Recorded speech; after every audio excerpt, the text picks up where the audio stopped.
கடந்த 8 ஆண்டுகளுக்கும் மேலாக தேர்தல் அரசியல்ல பயணிக்கக்கூடிய நாம் தமிழர் கட்சி ஒரு புதிய உச்சத்தை இந்த ஈரோடு கிழக்கு இடைத்தேர்தலின் மூலமாக அடைஞ்சிருக்காங்க.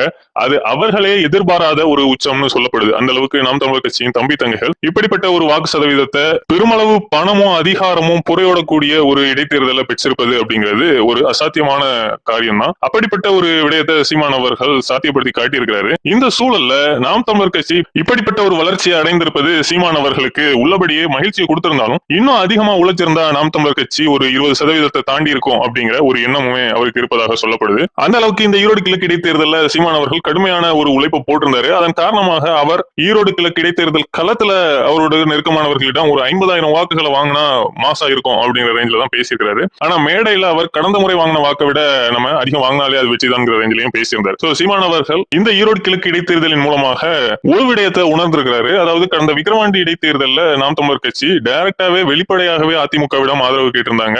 அதே மாதிரி தேமுதிக வாக்காளர்களிடமும் ஆதரவு கேட்டிருந்தாங்க. அப்படி கேட்டும் நாம் தமிழர் கட்சி வெறும் 5% வாக்குகளை தான் பெற்றிருந்துச்சு.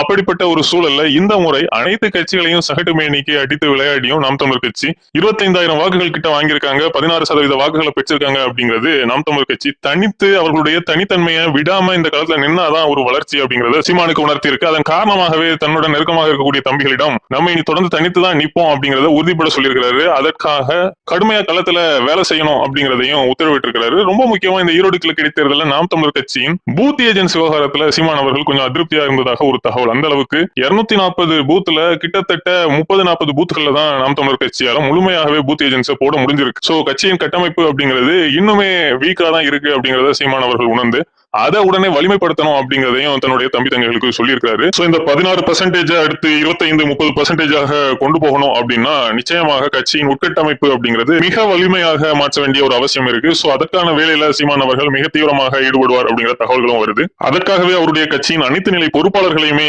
சீமான் அவர்கள் உடனடியாக முடுக்கிவிட்டதாகவும் தகவல் வருது.